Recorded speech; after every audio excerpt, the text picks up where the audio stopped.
ఓం శ్రీరామచంద్ర పరబ్రహ్మణే నమః. ఓం నమో వశిష్ఠ విశ్వామిత్ర వ్యాస వాల్మీకి సుఖాదిభ్యః. ఓం శుక్లాంబరధరం విష్ణుం శశివర్ణం చతుర్భుజం ప్రసన్నవదనం ధ్యాయేత్ సర్వవిఘ్నోపశాంతయే. ఓం నమో బ్రహ్మాదిభ్యో బ్రహ్మ విద్యా సంప్రదాయ కర్తృభ్యో వంశ ఋషిభ్యో మహద్భ్యో నమో గురుభ్యః. ఓం శ్రీరామో రామభద్రశ్చ రామచంద్రశ్చ శాశ్వతః రాజీవలోచన శ్రీమాన్ రాజేంద్రో రఘుపుంగవః. శ్రీ యోగవాసిష్టము స్థితి ప్రకరణము. అయితే మనస్సు అనేటువంటిది సఫల విఫల మనోరథాలతో కూడుకొని పూర్తి సంకల్పాలతో, అంటే అవి చేసేటువంటి సంకల్పాలు కొన్ని మరి సఫలమవుతాయి, మరికొన్ని విఫలమవుతాయి. అటువంటి కోరికలతో కూడుకొని పూర్తి సంకల్పాలతో నిండిపోయి ఉంటుంది. స్త్రీలు కానీ పుత్రులు కానీ మొదలైనటువంటి శరీర ఆకార వృత్తి గ్రహణమునందు దాని అందే తత్పరమై పరిచ్ఛిన్నములైనటువంటి తుచ్చములైన విషయముల యందే అది ఆసక్తి కలిగి ఉంటుంది. ఏ విధంగా ఉంటుంది అంటే, మరి మదించి ఉన్నటువంటి ఎద్దు వైపుకి గోవు వెళ్ళినట్లుగానే, సముద్రం వైపుకు నదులు మరి సాగినట్లుగానే ఈ చిత్తం యొక్క ఇచ్చా మొదలైన శక్తుల యొక్క దోషార్థమే విషయాల వైపుకు పరిగెడుతూ ఉంటుంది. ఈ విధంగా పలువిధ శక్తియుతమైనటువంటి ఘనమైనటువంటి అహంకారము చేత ప్రవృద్ధములైనటువంటి ఈ యొక్క చిత్తము కోశాకార క్రిమి, అంటే పట్టు పురుగులాగానే తన కోరిక చొప్పున తానే బంధమును తగులుకుంటూ ఉంటుంది. పట్టు పురుగు తన చుట్టూ కూడా అల్లుకుంటుంది. తయారు చేసి అది పిసినికాయలోని పురుగు చందము, అంటే దాని చుట్టూ అదే కూడా అల్లుకొని దానికి మళ్ళీ బయటపడే మార్గం లేక దాని ఎందే అది చనిపోయినట్లుగానే ఈ విధంగా పలు రకాలైనటువంటి శక్తివంతమైనది ఘనమైనటువంటి అహంకారము కలిగి పూర్తి అభివృద్ధి చెందినటువంటి ఈ చిత్తము తన యొక్క కోరికలతో తానే బంధములో చిక్కుకొని తగులుకుంటూ ఉంటుంది అని తెలియజేస్తూ, ఎలాగంటే ఇప్పుడు చేపలు ఉన్నవి, అవి స్వయంగా బంధంలో తగులుకుంటాయి, మరి మృత్యువాత పడతాయి. అలాగే ఈ మనస్సు కూడా, అంటే మత్స్యాదులు ఏ విధంగా తగులుకుంటే స్వయంగా, అంటే ఒక కొక్కానికి ఎర్రచేపను ఏదో ఒకటి వేసి దాంట్లో వేస్తే అది మాంసాన్ని తినాలి అనేటువంటి ఆశ చేత అది దాని నోటితో పట్టుకోవటం, ఆ కొక్కెను దాని యొక్క అంగిలికి తగులుకోవటం, అది బయట వచ్చి పట్టడం, ఈ విధంగా లేదా వలలో పడిపోవడం ఇటువంటిది. అంటే మత్స్యాదులు ఏ విధంగా చేపలు స్వయంగానే వచ్చి బంధంలో తగులుకొని అవి మృత్యువాత, అంటే చచ్చిపోయినట్లుగానే ఈ మనస్సు కూడా దాని యొక్క సంకల్పానుసంధానము చేతే, తన యొక్క సంకల్ప వికల్పాలు అనేటువంటి బంధము చేతనే స్వయంగానే నిబద్ధమై దుఃఖాన్ని పొందుతూ ఉంటుంది, తనంతటికి తనే బంధించుకుంటుంది. కాబట్టి ఎట్టి విషాదకరమైనటువంటి విషయము, ఎంత దుఃఖ కారణమైన విషయము అని చెబుతూ, అంతేకాదు ఇప్పుడు మనం పొట్టు పురుగు అని చెప్పుకున్నాం, చేపలు అని చెప్పుకున్నాం, కురంగము అంటే ఇప్పుడు భ్రమరము ఉన్నది, అది కూడా అంతే, అదే అగ్నిశిఖల్లోకి వెళ్ళిపోతుంది. చంపక పుష్పాలలో ఉన్నటువంటి భ్రమరము పుష్పంలో ఉన్నటువంటి ముళ్ళు గుచ్చుకొని చనిపోతుంది. ఆ విధంగా స్వకీయమైనటువంటి ఆపదలకు లోనై తనకు తానే చుట్టూ బిగించుకున్నటువంటి ఆపదలు కొని తెచ్చుకునేటువంటి ధర్మము లక్షణము దేనికున్నది? మనస్సుకే ఉన్నది అని చెబుతూ, అంతేకాదు అయితే బద్ధమస్మీతి కలయ ద్విద్వాతత్వం జహచ్చనై అవిద్యాం జానయ త్యంధ్యత్త గద్యం గల రాక్షసి. చైతన్యము తన యొక్క పారమార్థిక శుద్ధ రూపాన్ని క్రమంగా వదిలివేసి నేను బద్ధుడిని, నేను ఈ ఉపాధిగతుడిని అని భావిస్తూ, ఏ విధంగా అంటే జగజ్జంగల రాక్షసి అనేటువంటి జననము మరణము మొదలైన రూపాలైన అవిద్యను దాని యొక్క సహజమైనటువంటి అంతఃకరణమునందు అదే ఉత్పన్నం చేస్తూ ఉంటుంది. ఉత్పన్నం చేసి ఈ పరిచ్ఛిన్నత్వ రూపాన్ని, ఈ ఉపాధిగతమైనటువంటి దేహం తాను అనుకుంటుంది. ఆ విధంగా అనుకొని దాని యందే బంధింపబడి ఉంటుంది. ఆ యొక్క కర్మల చేత, దాని యొక్క ప్రేరణ చేత, ఆ వాసనల చేత మళ్ళీ మళ్ళీ మళ్ళీ మళ్ళీ కూడా శరీరాలు కొని రాబడుతూ వదిలిపెట్టబడుతూ ఉంటాయి అని చెబుతూ, అంతేకాదు స్వసంకల్పిత తన్మాత్ర జ్వాలాభ్యంతరవర్తి చ పరాం వివసత మేతి శృంఖలాబద్ధ సింహవత్.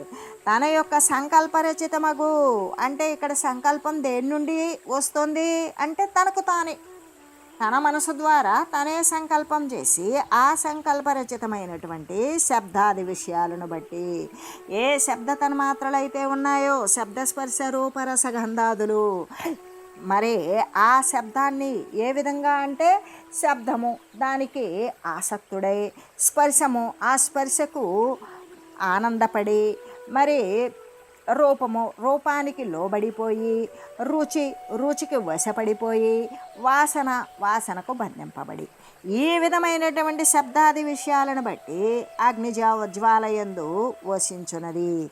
ఈ శబ్దాది విషయాలు ఎటువంటివి అంటే అగ్నిజ్వాలలో పడేటువంటి మిడతల మాదిరే. ఈ విధంగా అవిద్యతో కూడుకొని ఈ మనసు తన గొలుసులతో తనే బద్ధం చేసుకొని, అంటే కట్టి వేసుకొని, శృంఖలాబద్ధమైనటువంటి సింహంలాగానే ఇనుప గొలుసులతో సింహాన్ని కట్టివేసినట్లుగానే మిగుల ఈ అవిద్యతో కూడుకొని ఈ మనస్సు అనేటువంటివి దాని యందు ఆ విషయాదులు ఎందే అనేక రకాలైనటువంటి అవస్థ పొందుతుంది. ఏ విధంగా అంటే స్వేచ్ఛగా తిరిగేటువంటి సింహాన్ని గొలుసులతో కట్టివేస్తే అదెంత వ్యధ చెందుతుందో అలాగా వ్యధ చెందుతుంది. ఈ విధంగా విచిత్ర కార్యకర్తృత్వ ఆహారాద్ వాసనావశాత్ స్వేచ్ఛామాత్రానురచిత దశాశ్చాను పతత్తద. ఈ విధంగా క్రమంగా అనేక విహిత నిషిద్ధ కార్యాలు, ఏ విధంగా అంటే మనసు దాని యొక్క సంకల్పితము శబ్దాది విషయాలకు అగ్నిజ్వాలలాగానే మధ్యలో ఉన్నటువంటిలాగానే, గొలుసుల చేత కట్టబడిన సింహంలాగానే గొప్పదైన అవస్థలను పొందుతుంది. ఈ విధంగా క్రమంగా అనేకమైనటువంటి మరి చేయదగనివి అయిన విహిత కార్యాలు, నిషిద్ధ కార్యాల యొక్క కర్తృత్వాన్ని వహించి తన యొక్క కోరిక మేరకు, తన యొక్క ఇచ్ఛామాత్రము చేతనే కల్పించబడినటువంటి పలు రకాలైనటువంటి నానా విధాలైనటువంటి జన్మలయందు, నరకము మొదలైనటువంటి దుర్దశలయందు కూడా పడుతూ ఈ మనసు ఆ యొక్క అవ్యవస్థను, అంటే సరైనటువంటి స్థితిని పొందక ఈ యొక్క ఇది వ్యవస్థ కానటువంటి వ్యవస్థ యందు అవ్యవస్థను పొందుతూ ఉంటుంది. అంటే వక్రరీతిలో పయనిస్తుంది. తన యొక్క స్థిరత్వాన్ని, తన యొక్క సత్యత్వాన్ని గమనించక తాను కాని వస్తువును తాను అని భ్రమించినప్పుడు క్లేశాలకు లోబడుతుంది. ఈ మనస్సే ఒకప్పుడు మనన శక్తి చేత మనోరూపాన్ని, మరి ఒకప్పుడు బుద్ధి రూపాన్ని, అట్లే ఒకప్పుడు జ్ఞాన రూపాన్ని, మరొకసారి క్రియారూపాన్ని, మరొకసారి అహంకార రూపాన్ని, ఈ విధంగా శరీర రూపాన్ని కూడా పొందుతూ ఉంటుంది. ఇవన్నీ కూడా ఏం పొందుతుంది? మనసే. ఒకసారి అలా, ఒకసారి ఇలా, ఏ విధంగా దాని యొక్క మానసిక శక్తి చేత అది నేను మనోరూపాన్ని, ఇంకొకసారి నేను బుద్ధి రూపాన్ని, ఈ విధంగా సర్వేంద్రియాలు కూడా తనే పొందుతూ ఉంటుంది. సర్వ క్రియలు తానే అనుకుంటుంది. ఈ విధంగా అనుకుంటూ తనే క్రియారూపమవుతుంది, అహంకార రూపమవుతుంది, చివరికి శరీర రూపాన్ని కూడా పొందుతుంది ఈ మనసే. అయితే ఒకచోట ఇది ప్రకృతి అని చెప్పబడుతుంది, మరొక చోట ఇదే మాయారూపంతో కల్పించబడింది అని చెప్పబడుతుంది, ఇంకొక చోట అయితే మల రూపము అంటే మాలిన్య రూపంలో ఎంచబడుతూ ఉంటుంది. ఇంకా కర్మ రూపంలో కూడా ఇది ఏ స్థితి కలిగి ఉన్నది? ఏంటది? మనస్సే అని చెబుతూ ఈ మనస్సే ఒకచోట బంధనకు కారణం, జీవుడి శరీరాలు ధరించుకొని రావడానికి కారణం ఈ మనసే అని చెప్పబడుతుంది. ఒకచోట ఇది ప్రత్యక్షంగా చిత్తరూపంలాగాను, మరొక చోట అజ్ఞానజనితమైనటువంటి అవిద్యారూపంగాను, ఇంకొక చోట ఇచ్ఛారూపము కోరికల రూపముతో ఇది స్థితి కలిగి ఉన్నది. కాబట్టి ఓ రామ, ఇట్లు ఈ చిత్తమే ప్రపంచమున నలువైపులా కూడా తనకు తానే బంధించుకుంటుంది. అలా బంధింపబడి ఈ యొక్క తృష్ణ అంటే కోరికల యొక్క పరంపర అది ఎప్పటికీ తీరదు, ఒకటి పోతే ఒకటి. ఆ విధంగా ఆ కోరికల సమూహము చేత శోకములో నిండిపోతుంది. నిండిపోయి రాగానికి విశాల స్థానమై ప్రకాశిస్తూ ఉన్నది. ఏ విధంగా అంటే ప్రతిదాని యందు కూడా మనసు మారేసుకుంటుంది. అది కావాలి, ఇది అవసరము, అది అలా, ఇది ఇలా అని దాని యందు మనసు కల్పన అనేటువంటిది చేసి దాన్ని ఇష్టపడుతూ అది పొందక ఇబ్బందులను పడుతూ దానికోసం ప్రయత్నిస్తూ ఈ విధంగా వస్తు రూపతతి అనేటువంటిది మనసు చెందుతూ ఉంటుంది.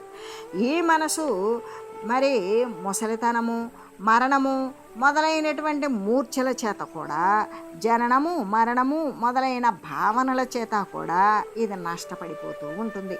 ఇలాగా ఇష్టమైనది అయిష్టమైన విషయాల చేత కూడా మృంగివేయబడుతూ ఉంటుంది. అంతేకాదు అవిద్య అనేటువంటి పరాగము చేత అది ఆనందపడుతున్నట్లుగా, అదే కోరికల చేత కదిలింపబడుతూ ఉన్నట్లుగా, ఆ కోరికల యొక్క ఆకృతి కలిగినట్లుగా, కర్మ అనేటువంటి ఆ యొక్క వనవృక్షాలకు బీజము తానే అయ్యి తన యొక్క ఉత్పత్తి స్థానమైన పరమాత్మ పదాన్ని లెస్సగా మర్చిపోతుంది. అంటే పూర్తి స్థాయిలో మరిచిపోతుంది తనేమిటి, తను అసలు ఇది కాదు అనే విషయాన్ని, తను ఏమై ఉన్నాను అనే విషయాన్ని పూర్తి స్థాయిలో మర్చిపోతుంది. అనేక అనర్థాలను కల్పన చేస్తూ చేయించేదే ఆ అనర్థాలనే తెచ్చుకుంటూ అనుసరిస్తూ దుఃఖపడుతూ బాధపడుతూ ఉంటుంది. అంటే కోశాకార పదాబద్ధం శోకాకార పదంగతం తన్మాత్ర వృందావయవ మనంత నరకాంతకం స్వదృశ్యమపి శైలేంద్ర సమభార భయావహం జరామరణ శాకాడ్యం సంసార విషరుధ్రువం.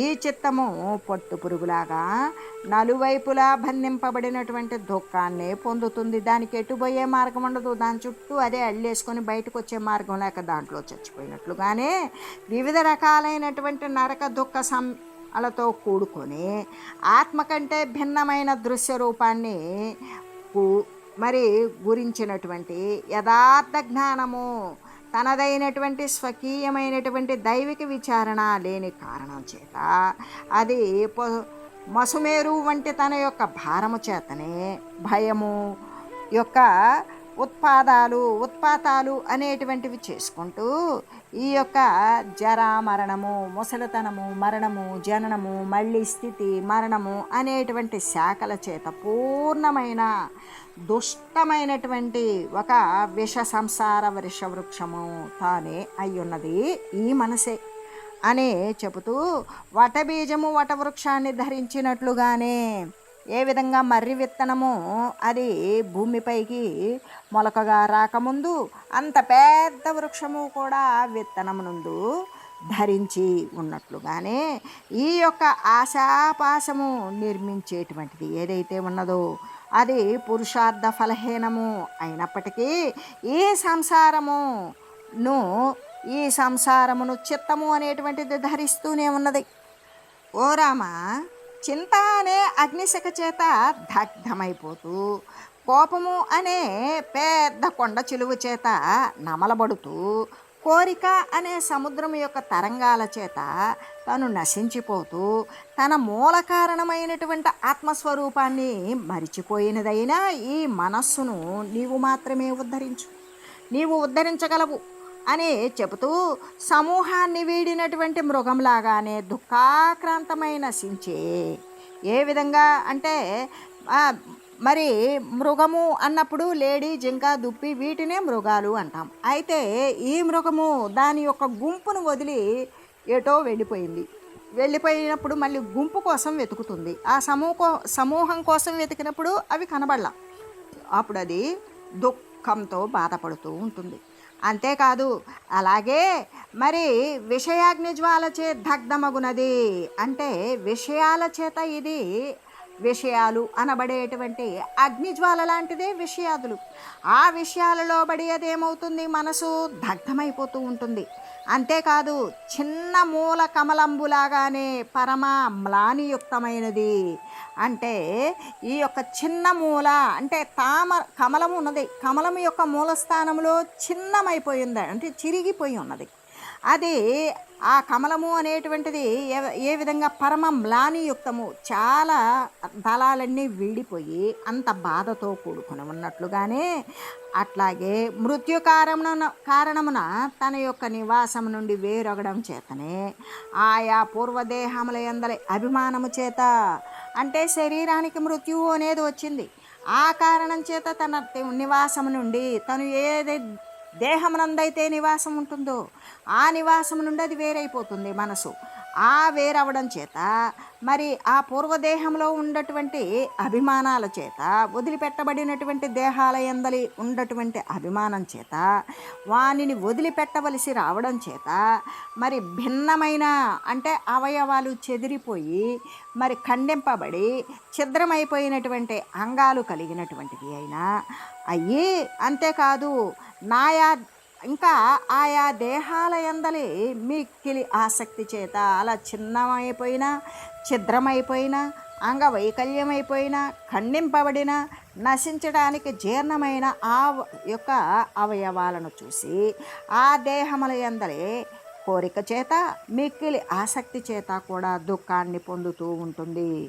ఆ పొందేటువంటిది అంటే తాను కాని వస్తువులు తాను అని భ్రమించి ఈ మనసు ఇటువంటి క్లేశాలను పొందుతూ ఉంటుంది. రామా, నీవు ఆ మనసును ఉద్ధరించు. విషయాదిషు మధ్యస్థం చిత్రరూపేషు శత్రుషు దశాశ్వేత స్వనస్తాస్తు లుటితం సంకటాస్వితి. తన్ను వధించుటకు ఉద్యుక్తులైనటువంటి విషేంద్రియాది శత్రువులను విశ్వసించి వారి మధ్య వసించేటువంటిది. ఏ విధంగా తనని చంపడానికి సిద్ధమవుతున్నటువంటి విషయాలు అనేటువంటిది ఇంద్రియాలు. అంటే ఈ ఇంద్రియాలు దేనినైతే ఆసక్తమై ఉంటాయో ఆ విషయాదులు ఇంద్రియాలను ఎప్పుడూ కూడా చిన్నాభిన్నం చేస్తూనే ఉంటాయి. అవి శత్రువులు అని గమనించడం లేదు. ఆ శత్రువులను నమ్మి ఉంటున్నావు. నమ్మి ఉండే అవి ఎప్పుడు నిన్ను నశింపజేస్తాయో తెలియదు. వాటి మధ్య వసించేటువంటిది. ఈ విధంగా మనం ముందుగా చెప్పుకున్నటువంటి ఈ దుఃఖంతో నిండిన అనేక దశల యందు కూడా తిరుగాడుతూ ఉన్న ఈ యొక్క మనసు ఏదైతే ఉన్నదో రామచంద్ర, నీవు దానిని ఉద్ధరించు. దుఃఖే నివతితం ఘోరే విహంగ సాగరే యదా స్వబంధాస్తం జగజ్జాలే శూన్యే గంధర్వపత్తనే. సముద్రమందు పక్షిలాగానే ఘోర దుఃఖమున పడినటువంటిది జగజ్జాలము అనే శూన్య గంధర్వమున నగరమున తన యొక్క బంధహేతువును, బంధన సాధనమును అయిన దేహాదులందు అధికమైన ప్రీతి కలిగి ఉండేటువంటి ఈ మనసును ఉద్ధరింపు. ఏ విధంగా? సముద్రమందు పక్షిలాగా. అంటే సముద్ర తీరమందు మొట్టమొదట ఒక ఓడ ఆగి ఉంది. ఆ ఓడ మీద ఒక పక్షి వాలింది. అది ఏదో ఆలోచనలో మునిగిపోయింది. ఆ ఓడ నీళ్ళల్లోకి కదిలి అలా చాలా వేగంగా చాలా దూరం వెళ్ళిపోయింది. పక్షికి అప్పుడు ఆలోచనలు బయటకు వచ్చింది. అది ఎగిరింది. అక్కడి నుండి ఎగిరితే ఎంత దూరం పోయినా నీరు, సముద్రము అది వాలడానికి ఏమాత్రము ఆసరా అనేటువంటిది దొరకడం లేదు. అది అటు అటు ఇటు ఇటు ఎగురుతుంది. మళ్ళీ వచ్చి తను మొట్టమొదట ఏ వాడ కొయ్య మీద ఆగిందో మళ్ళీ వచ్చి దానినే ఆశ్రయించవలసి వచ్చినట్లుగానే ఘోరమైన దుఃఖమే కదా దానికి. అలాగుననే ఈ జగత్తు అనేటువంటి వలయందు అంటే ఈ శూన్య గంధర్వ నగరము లేకనే ఉన్నట్లుగా గంధర్వులు అనేటువంటిదే అదృశ్య రూపము. ఆ అదృశ్య రూపము అనేటువంటిది అసలు అక్కడ ఏమీ ఉండదు. ఆ అదృశ్య రూపులు ఉండేటువంటి నగరం ఏంటి? అది కూడా అదృశ్య నగరమే. అంటే తన యొక్క బంధహేతువును, బంధన సాధనమును, తనను తాను బంధించుకోవడానికి కారణమైనటువంటి బంధన సాధనమైనటువంటి దేహాదులు యందు అధికమైనటువంటి ప్రీతి కలిగి ఉంటున్నావు చూడు. ఆ కలిగి ఉండేటువంటిది ఏంటి? మనసే కదా. ఆ మనస్సును నీవు ఉద్ధరించు అని చెబుతూ ఉహ్యమాన మనాస్తాబ్ధౌ మనోవిషయ విద్రుతం ఉద్ధరామర సంఖాశామాతంగా మెవకర్ధమాత్. దేవతుల్యుడు వగువో రామ, తత్వజ్ఞానమందు తత్సాధనాలయందు కూడా ఆధారము లేకుండా అట్టి అనాదర సముద్రమును కొట్టుకొని పోయేటువంటిది విషయాలలో మునిగిపోయేటువంటి ఈ యొక్క మనస్సు అనబడే పంకము నుండి అంటే బురద నుండి గజమునులాగానే ఉద్ధరించు. ఏ విధంగా బురదలో కూరుకున్నటువంటి ఏనుగు బయటికి రాలేకపోతుంది, దానిని అది ఏ విధంగా ప్రయత్నించి బురద నుండి బయటకు వస్తుందో అలాగే మరి ఈ తత్వజ్ఞానంతోనూ దాని యొక్క సాధనలను ఆధారము లేక వదిలివేయడం వల్లనే ఈ మనసు అనేటువంటిది అలా బంధిస్తుంది.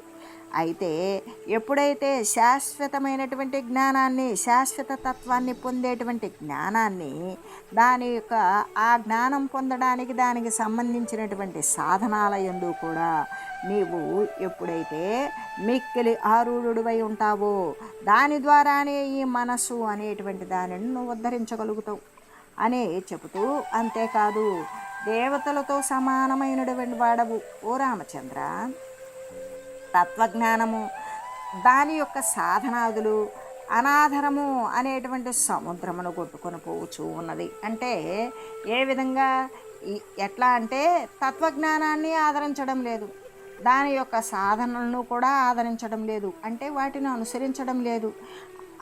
అందువలన సముద్రమును పోవునటువంటిది అంటే ఏ యొక్క సముద్రమునందు కొట్టుకుపోయే విషయాలను మనం తీసుకురాలేము. అలాగే విషయాల యందు మగ్నము చెందినటువంటి విషయాల పట్ల ఆసక్తుడై ఉన్నటువంటి నిమగ్నమై ఉన్నదని ఈ మనసు ఏదైతే ఉన్నదో దీనిని పైకి లేవదీయు. ఏ విధంగా బురదలో కూరుకుపోయి ఉన్నటువంటి ఏనుగుని ఏ విధంగా పైకి లేవదీస్తామో అలాగే ఈ విషయాల పట్ల మగ్నమై ఉండి అనేక క్లేశాలు పడుతూ ఉన్నటువంటి మనస్సుని ఉద్ధరించు అని చెబుతూ, బలివర్ధవదామగ్నం మనోమదన పల్వలే ఆశోన సేనావయవం బలాద్రామ సముద్ధర. ఓ రామ, మరి కామము అనే పంకము చేత, కోరిక అనేటువంటి బురద చేత పూర్తిగా నిండిపోయినటువంటి కొద్దిపాటి చెరువునందు మరి నిమగ్నమైనటువంటి చిన్నమైనటువంటి అవయవాలు, ఇరిగిపోయిన అవయవాలతో కూడి ఉన్న ఈ మనస్సుని బలపూర్వకంగా లేవనెత్తి ఉద్ధరించు. ఎలాగంటే ఈ కామము అనేటువంటి చిన్న దొరువునందు ఎద్దులాగా చిక్కుకొని పోయి ఉన్నది. దాని యొక్క అవయవాలు చిన్న భిన్నములై ఉన్నవి. ఆ చిన్న భిన్నములైనటువంటి అవయవాలు కలిగినటువంటి ఆ మనస్సుని నీవు ప్రయత్నపూర్వకంగా బలాత్కరంగా నీవు ఉద్ధరించు అని చెబుతూ, శుభాశుభ ప్రసరవరాహాత కృతౌ జ్వలజ్జరామరణ విషాదమూర్చితే వ్యదేహయస్య మనసి భో నజాయతే నరాకృతిర్జగతి సా రామ రాక్షస.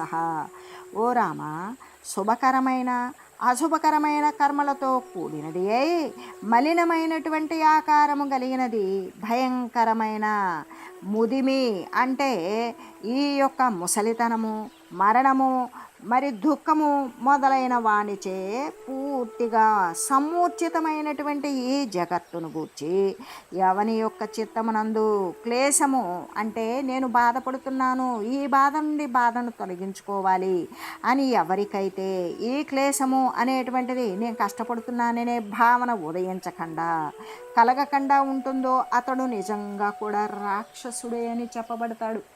ఎలాగంటే రామ, కామ్యకర్మల యొక్క అంటే తాను కోరుకున్నటువంటి కర్మల యొక్క అంటే నిషిద్ధ కర్మల యొక్క చేయకూడనటువంటి కర్మల యొక్క వ్యాప్తి చేత మలినమైపోతుంది ఆకృతి అనేది. ఎందుకు? దానికి పరిణామాలు, వికారాలు, మార్పులు సహజం కదా. అటువంటి దానితో శరీరం అనేటువంటిది ఆకృతి వికారంగా కలుగుతూ ఉన్నప్పటికీ ప్రజ్వలితమైనటువంటి పూర్తి స్థాయిలో ముదిమి అనేది వచ్చి మరి మరణ దుఃఖాలనే అంటే మూర్ఛ అనేటువంటిది పొందుతూ కపము అనేది అడ్డుపడుతూ అనేక వ్యాధులతో బాధపడుతూ ఉన్న తన యొక్క మనసును చూచి ఎవరికైతే బాధ పుట్టలేదు, నేను అవస్థపడుతూ ఉన్నాను, నేను సత్య వస్తువుని విచారించకపోవడం వల్లనే అసత్యమునే సత్యము, అసత్యాన్నే సత్యం అనుకున్నాను అనే భావన ఎవరికైతే పుట్టలేదో అటువంటి వాడు దానిని ఉద్ధరించడానికి ఏమాత్రమూ ప్రయత్నించడం. అంటే దీనికంటే మిగుల సత్యమైనది స్థిరమైనది వేరేమున్నది అనే భావన రానప్పుడు దానిని ఉద్ధరించడానికి వాడు ప్రయత్నించడు. అలా ప్రయత్నించకుండా ఉండేటువంటి వాడు అట్టివాడు ఈ ప్రపంచమున మనుజ వేషంలో ఉన్నటువంటి వాడు రాక్షసుడే అవుతాడు అని తెలియజేస్తూ, అంటే ఈ స్థితి ప్రకరణమునందు ఈ యొక్క జీవావతరణాన్ని గురించి శ్రీ వశిష్ఠదేవులు వర్ణించారు. ఇంకా ఇలా చెప్పారు. ఏవం జీవాచ్చితో భవభావన యోహితా బ్రహ్మణ కల్పితాకారా లక్ష్యసోప్యదకోటిశః అసంఖ్యాతాః పురాజాతా జాయంతే చాపి వాద్యవోః ఉత్పతిష్యంతి చైవాంబూకణౌఘా ఇవ నిర్ఝరాత్. ఓ రామ, ఈ విధంగా ఉపాధి చేత అది విభక్తములైన అంటే విడివడిపోయినటువంటి చేతన రూపములు గలవారై ఈ సంసారం యొక్క వాసనా ప్రభావము చేత తగులుకొనిపోయి అలా తగులుకొని ఉన్న అసంఖ్యాకములైన అంటే లెక్కించడానికి సాధ్యము కాని కల్పితమైన ఆకారాలు కలిగిన జీవులు సెలయేరు నుండి అంటే జలకణాలు లాగానే ఒక నీటి యందు పుట్టినటువంటి కణ అంటే నీటి బొట్లులాగానే బ్రహ్మము నుండి ఉత్పన్నమై ఉన్నారు. ఏ విధంగా అంటే సెలయేరులోనో నీటి కణాలు ఏ విధంగా లెక్కించలేము, అలాగే బ్రహ్మము నుండి ఇదంతా కూడా విభక్తమై అంటే ఉత్పన్నమై ఉన్నది. ఇప్పుడు కూడా ఇంకా ఉత్పన్నమవుతూనే ఉన్నారు. ఇంకా అంటే భావి కాలంలో ఇంకా కూడా ఉత్పన్నమవుతూనే ఉంటారు. ఏ విధంగా అంటే గతంలో ఉత్పన్నమయ్యారు, ఇప్పుడు ఉత్పన్నం అవుతూనే ఉన్నారు, రాబో కాలంలో కూడా ఉత్పన్నం జరుగుతూనే ఉంటుంది అని చెబుతూ, అంతేకాదు స్వవాసనావశము చేత వాని యొక్క వాసనకి లోబడి వివసత్వాన్ని చెందేటువంటి వారు, మరిచిపోయేటువంటి వారు, దానికి మోహపడేటువంటి వారు, సుఖం దుఃఖముతో కూడినటువంటి పలు విధములైన విచిత్రమైన దశల యందు కూడా దాని యందు బంధింపబడినటువంటి అంతఃకరణము కలిగిన వారు. అంటే ఈ అంతఃకరణాలతో ఈ జరిగేటువంటి వచ్చిపోయేటువంటి స్థితులు సత్యమని భావించి బంధత్వం కలిగించినటువంటి ఈ జీవులు దిక్కులందు వివిధ రకాల దేశాల యందు జలమందు స్థలమందు బుద్భుతాల్లాగానే ఏ విధంగా అంటే నీటిలో వచ్చే బుడగలు వచ్చిపోతూ ఉన్నట్లుగానే ఇవి అనేక రకాలైనటువంటి సర్వవ్యాపకంగా ఈ జీవులు ఉత్పన్నమవుతూ నశిస్తూ ఉన్నారు అని చెబుతూ, కేచిత్ ప్రథమ జన్మానః కేచిత్ జన్మ శతాధికాః కేచిద్వా జన్మ సంఖ్యాకాః కేచిద్విత్రీ భవాంతరాః. వారిలో కొందరు ఈ కల్పమున ఒకే జన్మను పొందినవారు, మరికొందరు 100 కంటే అధికమైనటువంటి జన్మలను పొందిన వారును అయి కూడా ఉన్నారు. కొందరైతే అసంఖ్యాకములైన ఇక లెక్కకు రానటువంటి కొన్ని వేల జన్మలు శరీరాలు ధరించి ఉన్నారు. కొందరైతే 2 లేక 3 జన్మలను మాత్రమే ఎత్తి ఉంటారు అని చెబుతూ, మరి కొందరైతే ఈ కల్పనాన్ని ఇంకా జన్మించకనే ఉన్నారు. కొందరికి అంటే కర్మయే మరి జన్మయే పరిసమాప్తమైంది. అది ఎటువంటి వారికి? జీవన్ముక్తులకి. ఎందరో కైవల్య పదాన్ని కూడా ప్రాప్తింపజేసుకున్నారు. అయితే కొందరైతే వేల కొలది జన్మల వరకు మళ్ళీ మళ్ళీ కూడా ఉద్భవిస్తూ ఒకే దేహజాతి యందు స్థితిని పొందుతూ ఉన్నారు. మరికొందరు భిన్న భిన్న దేహాలను కూడా పొందుతూ ఉన్నారు. కొందరు జీవులైతే నరకమున గొప్ప యాతనలు, కష్టాలు, క్లేశాలు పొందుతూ ఉన్నారు, దుఃఖాలు పడుతూ ఉన్నారు. కొందరైతే అల్పసుఖాన్ని పొందుతూ మరి మనుజ రూపంలో ఉన్నారు. దేవతలు మొదలైన వారైతే కొందరు మిగుల ప్రసన్నంగా ఉన్నారు, కొందరైతే సత్యలోకవాసులై ఉన్నారు. ఈ విధంగా కొందరైతే కిన్నెరులుగా, గంధర్వులుగా, విద్యాధరులుగా, మహాబురగ రూపాలు, పెద్ద పెద్ద పేరు మోసినటువంటి సర్పరూపాలలో ఉన్నారు. మరికొందరైతే సూర్యుల్లాగా, చంద్రుల్లాగా, వరుణదేవులాగా, బ్రహ్మ విష్ణు మహేశ్వరుల్లాగా ఉన్నారు. కొందరైతే కూష్మాండ అంటే దేవతలలో ఒక తెగ కూష్మాండము అనేటువంటిది వేతాల, యక్ష, రాక్షస, పిశాచుల రూపాన్నే పొందుతూ ఉంటారు. మరికొందరైతే బ్రాహ్మణ, క్షత్రియ, వైశ్య, శూద్రాల రూపాల యందు స్థితిని పొంది ఉన్నారు. అని తెలియజేస్తూ ఓం మంగళం శ్రీ గురుదేవాయ మహనీయ గుణాత్మనే సర్వలోక శరణ్యాయ సాధురూపాయ మంగళం. ఓం మంగళం కోసలేంద్రాయ రామాయ రామభద్రాయ చక్రవర్తి తనూజాయ సార్వభౌమాయ జానకీ వల్లభాయ శ్రీరామచంద్రాయ మంగళం. ఓం తత్సత్.